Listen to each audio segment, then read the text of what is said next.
Hi అండి, good morning. ఈరోజైతే thumbnail చూసే ఉంటారు.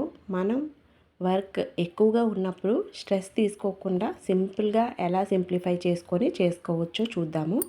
ఈరోజైతే చూస్తున్నారు కదా, ముందుగా అయితే నేను ఇంటి బయట మాత్రం ముగ్గు వేస్తానండి. ఎందుకంటే ఎవరు వచ్చినా సరే మనకి ఇంటి బయట నీట్గా ఉందనుకోండి, వాళ్ళకి ఒక మంచి పాజిటివ్ ఫీలింగ్ కలుగుతుంది మన పైన. ఫస్ట్ ఆఫ్ ఆల్ ఇంటి మెట్ల పైన చెప్పులు లేకుండా ఇంటి బయట ముగ్గు వేసి పెట్టుకుంటూ ఉంటాను. తర్వాత వచ్చేసరికి ఈరోజు పూజ అంతా కూడా కంప్లీట్ అయిపోయిందండి. అది కూడా నేనైతే చేయలేదు, పిల్లలు అరేంజ్ చేశారు. కొంచెం అంటే వాటర్ అది పెట్టడము, ఫ్రూట్స్ ఇవ్వడం, అది మా వారైతే దీపారాధన అయితే చేసేసారు. ఇక ఎస్టర్డే పూలు ఉంటే వాటితోనే చేసేసారు. నేను పిల్లలు స్కూల్కి వెళ్ళిన తర్వాత fried rice, simple recipe fried rice చేశానండి పిల్లలకి. అండ్ ఆల్సో ఇడ్లీ, బొంబాయి చట్నీ చేశానమాట. అదే పిల్లలకి బ్రేక్ఫాస్ట్ కింద పెట్టేశాను. మా వారు కూడా అదే తిన్నారు. మీరు షార్ట్లో చూస్తే మీకు అర్థమయ్యి ఉంటుంది. తర్వాత మేడపైకి వచ్చి కొంచెం ప్లాంట్స్కి వాటర్, ఇంకా మనకి ఎండ రాలేదండి, ఇంకా కొంచెం డల్గానే ఉంది. ఇక్కడ ఫ్లవర్స్ అన్నీ కూడా కోసేసుకుంటున్నాను. ఎందుకంటే ఈ ఫ్లవర్స్ అన్నీ ఫ్రిడ్జ్లో పెడితే ఈవినింగ్ పూజకి, రేపటి పూజకి యూస్ అవుతాయి. ఆ తర్వాత ప్లాంట్స్కి వాటర్ వేసేసి కిందకైతే వచ్చేసాను. అవి ఫ్రిడ్జ్లో పెట్టేశాను ఫ్లవర్స్ అన్నీ కూడా. ఎందుకంటే ఈరోజు పూజ ఆల్రెడీ కంప్లీట్ అయిపోయింది. నేనైతే ఈరోజు ఇంకా స్నానం కూడా చేయలేదు. ఎందుకంటే ఈరోజు నాకు కొంచెం వర్క్స్ అనేవి ఉన్నాయన్నమాట. అందువల్ల కొంచెం లేట్ అవుతుంది స్నానానికైతే. ఇవన్నీ చూసారు కదా, ఇవన్నీ కూడా పిల్లలు స్కూల్కి వెళ్ళిన తర్వాత తోమవలసిన గిన్నెలండి. అంటే బ్రేక్ఫాస్ట్కి సంబంధించినవి కావచ్చు, లేదా వాళ్ళ లంచ్ ప్రిపేర్ చేసినవి, అవన్నీ కూడా యుటెన్సిల్స్ క్లీన్ చేసేసి అప్పుడు వెళ్ళి స్నానం చేశాను. స్నానం చేసిన తర్వాత ఫ్రెష్గా అనిపిస్తుంది కదండి. ఈరోజు పూజ కూడా లేదు, వెళ్ళి దేవుడి మందిరంలో దేవుడికి దండం పెట్టుకొని బ్రేక్ఫాస్ట్ చేశాను. ఏ పనైనా స్టార్ట్ చేస్తే మనకి నిండుగా, అంటే బ్రేక్ఫాస్ట్ అది తిని మనం స్టార్ట్ చేసామనుకోండి, కొంచెం ఫిట్గా హెల్తీగా ఉంటాము. తర్వాత ఈరోజంతా కూడా కిచెన్ సర్దాలి అనుకున్నాను అనమాట. ఎందుకు అంటే మెయిన్గా డస్టింగ్ చేయాలి. డస్ట్ అనేది మాకు రోడ్ సైడ్ అండి, 2 రోడ్స్, మెయిన్ రోడ్స్ వస్తాయి.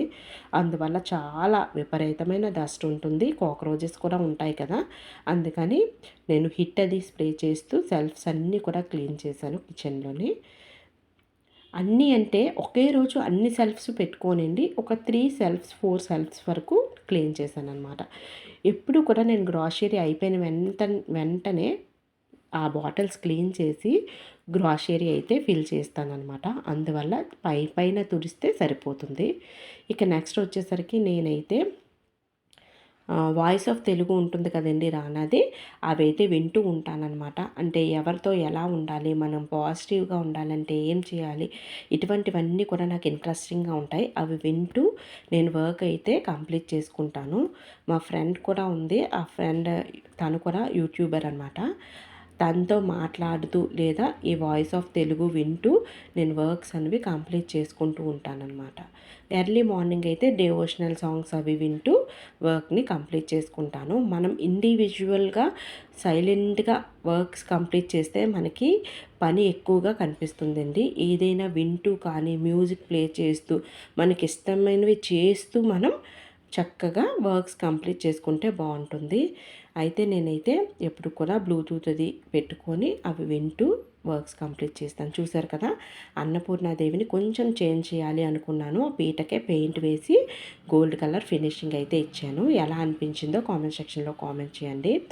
తర్వాత వచ్చేసరికి ఇక్కడ కిచెన్లోని ఈ ర్యాక్ ఎందుకు క్లీన్ చేస్తున్నాను అంటే, ఇక్కడ స్పూన్స్ ఉంటాయి కదా, ఇవన్నీ కూడా తీసేసి నేను ఏదైతే కొత్త ర్యాక్ ఎస్టర్డే ఆర్డర్ వచ్చిందనమాట మీషో నుంచి, ఆల్రెడీ షార్ట్లో అప్లోడ్ చేశాను.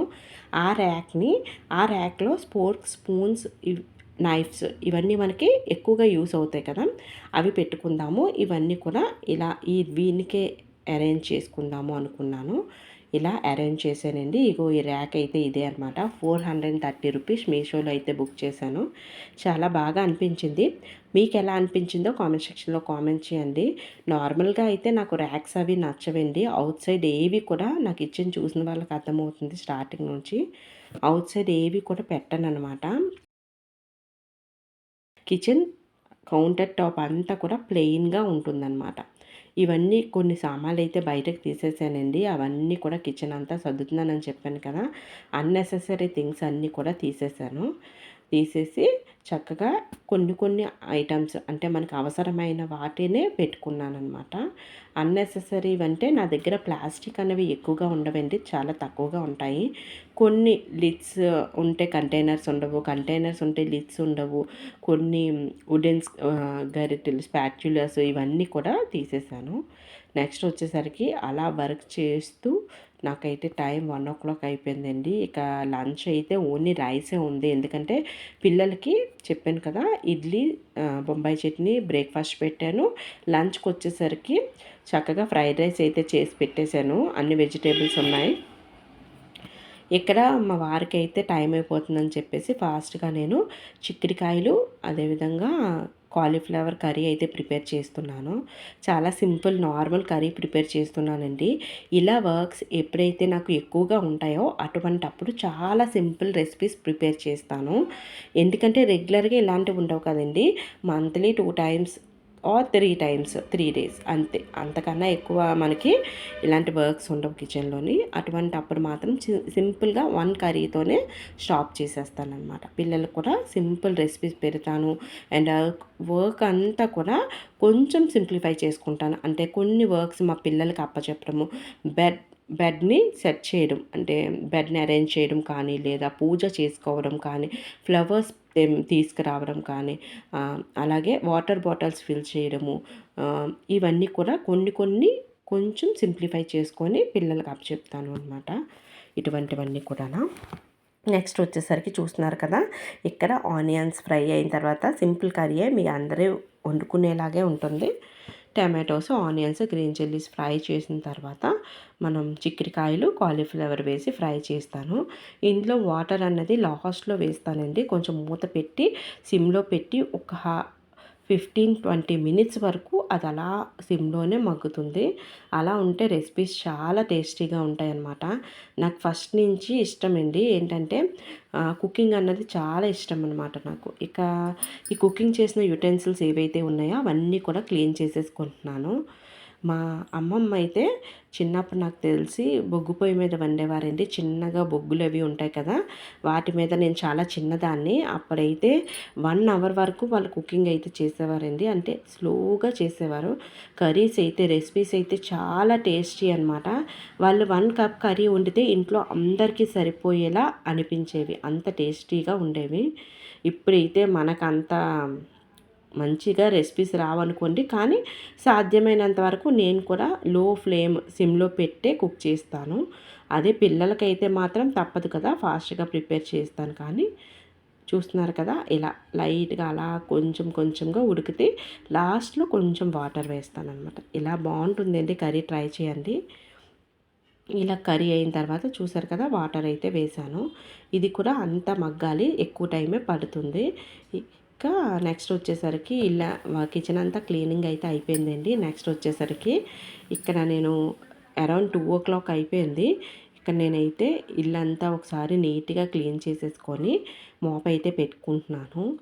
కంపల్సరిగా నేను మాప్ అన్నది డే బై డే పెడుతూ ఉంటానండి. చెప్పాను కదా డస్ట్ ఎక్కువగా ఉంటుందని. డే బై డే పెట్టినా సరే మాకు డస్ట్ అన్నది బ్లాక్గా వచ్చేస్తుంది. ఇక్కడ మా వారిలోగా భోజనం చేసి బయటికి వెళ్ళారండి. నేను మాపింగ్ చేసుకొని బయటనంతా క్లీన్ చేసుకొని ఈవినింగ్ కిందన ప్లాంట్స్కి వాటర్ వేసుకొని ఇవన్నీ చేసేసరికి మా వారైతే కొన్ని గ్రాసరీస్ అయితే వాట్సాప్ చేశాను. ఆ గ్రాసరీస్ అన్నీ కూడా లేనివి తీసుకొచ్చారు. నేను బాటిల్స్ అన్నీ కొన్ని క్లీన్ చేసి పెట్టుకున్నాను కదా, అవన్నీ కూడా ఫిల్ చేసుకుంటున్నాను. ఎక్కువగా బ్రాండెడ్లోనే తెస్తానండి, టాటా బ్రాండ్ ఇష్టపడుతూ ఉంటాను. గ్రాసరీస్ బాగుంటాయి క్వాలిటీ. అయితే తెచ్చి అన్నీ కూడా ఫిల్ చేసుకున్నాము. ఫిల్ చేసిన తర్వాత నేనైతే ఇక్కడ టీ పెట్టాను, మా వారైతే టీ పెట్టమన్నారు. ఇక తేగలు తీసుకొచ్చారనమాట, మిర్చి బజ్జీ కూడా తీసుకొచ్చారు. ఇప్పుడైతే మిర్చి బజ్జీ టీతోని స్నాక్ కింద తినేసామన్నమాట. ఇక నెక్స్ట్ వచ్చేసరికి మనకి బ్రేక్ఫాస్ట్కి ఏవీ లేవు, ఏ పప్పులు నానబెట్టలేదు. అందుకని మినపప్పు అయితే ఒక 2 కప్స్, ఒక టేబుల్ స్పూన్ వరకు మెంతులు వేసి నానబెడుతున్నాను. ఓన్లీ ఇడ్లీ బ్యాటర్ చేస్తాను, ఎందుకంటే ఈరోజు ఆల్రెడీ చాలా వర్క్ ఎక్కువైపోయిందండి. ఇక దోశ బ్యాటర్ ఇవన్నీ చేయలేను. ఇంకా కొంచెం చెప్పాను కదా, కొంచెం సింప్లిఫై చేసుకుంటూ ఉంటాను వర్క్స్ని. ఇక్కడ మిగిలిన కొన్ని గ్రాసరీస్ అయితే ఫిల్ చేస్తాను కదా, రిమైనింగ్ గ్రాసరీస్ అన్నీ కూడా ఎక్స్ట్రాగా ఉన్నవి పైన ర్యాక్లో పెట్టేస్తానమాట. ఈ ర్యాక్లోని ఇలా ప్యాకెట్స్గా పెట్టేస్తాను, అవసరమైనప్పుడు ఫిల్ చేసుకుంటూ ఉంటాను. ఇక్కడైతే సింపుల్గా ఈరోజు డిన్నర్ రెసిపీకి వచ్చేసరికి మ్యాగీ నూడిల్స్ పిల్లలు అడిగారు, అదే తీసుకొచ్చారు మా వారు. తీసుకొస్తే ఇంకా 4 అయితే చేసేసానండి. చాలా ఎక్కువైపోయింది 4 చేస్తే, తిన్నన్నారు. ఎందుకంటే బజ్జీ తిన్నాము, అదేవిధంగా ఈరోజు టైర్డ్ అయిపోయి ఉండడం వల్ల ఏమో అంత ఆకలి అనిపించలేదు నాకు కూడా. చూస్తున్నారు కదా, ఇలా సింప్లీగా అంటే వెజిటేబుల్స్ ఎక్కువగా వేసి మ్యాగీ నూడిల్స్ అయితే చేశాను. ఇది చాలా టేస్టీగా ఉంటుందండి. అంటే మనకి ఎవరైనా తిని ఉంటే, షిరిడి వెళ్ళిన వాళ్ళు ఉంటే అక్కడ కర్రీ రెసిపీస్ ఉంటాయి చూసారా, అదే షిరిడిలో భోజనం పెడతారు కదా, ఫ్రీగా చపాతీ భోజనం పెడతారు కదా, కర్రీస్ పెడతారు. ఆ కర్రీ టేస్ట్ అయితే వస్తుంది. నాకైతే చాలా నచ్చుతుంది. నూడిల్స్ సూపీగా చేశానమాట నేను మ్యాగీ నూడిల్స్. చూస్తున్నారు కదా, సేమ్ ఇంకా అదే మసాలా, కొంచెం సాల్ట్ అడిషనల్గా వేసానమాట, అంతే. సింపుల్గా ప్రిపేర్ చేస్తాను. ఇక డిన్నర్ అయితే అందరిమీ కూడా 1 కప్ అయితే తినేసాము. తినేసిన తర్వాత ఇక పొద్దున్న రైస్ ఉంటే కొంచెం దాంట్లో మిల్క్ వేసి గప్పు గడికి పెట్టేశాను. క్లైమేట్ చల్లగా ఉంది కదా, గప్పు కూడా వేడిగానే తింటుందండి, గోరువెచ్చగా ఉంటేనే తింటుందన్నమాట. నెక్స్ట్ వచ్చేసరికి అన్ని నూడిల్స్ అయితే ప్రిపేర్ అయిపోయి అన్నీ కూడా బౌల్స్లోని పెట్టేసి సూప్ స్పూన్ ఒకటి, అదేవిధంగా స్పోర్క్ ఒకటి పెట్టాను, ఎందుకంటే సూప్ కోసం అది ఇది. ఇక మినపప్పు అయితే నానిపోయిందండి, వాష్ చేశాను. వాష్ చేసిన తర్వాత పప్పు అయితే రుబ్బేసుకున్నాను అనమాట. నీట్గా రుబ్బేసుకొని ఆల్రెడీ నూకైతే కడిగి పెట్టుకున్నానండి. నేను నూక 1:2 రేషియోలో వేస్తానన్నమాట, అలా ఇడ్లీ బాగుంటుంది. అయితే మార్నింగ్ అయితే ఇది ఫర్మెంట్ అవ్వలేదండి, 9 అరౌండ్ 10 ఫర్మెంట్ అయింది. ఇలా అంతా ఇడ్లీ ఇదంతా కూడా బ్యాటర్ ప్రిపేర్ చేసుకొని కిచెన్ అంతా క్లీన్ చేసేసుకొని నీట్గాన ఫ్రిడ్జ్లో పెట్టవలసిన ఫ్రిడ్జ్లో పెట్టేసుకున్నాను. ఎక్కువగా ఫుడ్ ఐటమ్స్ ఫ్రిడ్జ్లో స్టోర్ చేయనండి, ఎప్పటికప్పుడే ప్రిపేర్ చేస్తాను. ఇక కిచెన్ అంతా నీట్గా చేసేసి అన్నీ కూడా చేసేసుకున్నాను. కొన్ని తేగలు అయితే మా వారు తీసుకొచ్చారు, అవి అయితే కుక్ చేశాను. పిల్లలు కొన్ని తిన్నారు, కొన్ని మార్నింగ్ అయితే ఉంచుకున్నాము. ఈ విధంగా అయితే ఇదే కంప్లీట్ అయిందండి. వ్లాగ్ నచ్చితే ప్లీజ్ లైక్ చేసి షేర్ చేయండి, సబ్స్క్రైబ్ చేసుకోవడం మర్చిపోకండి.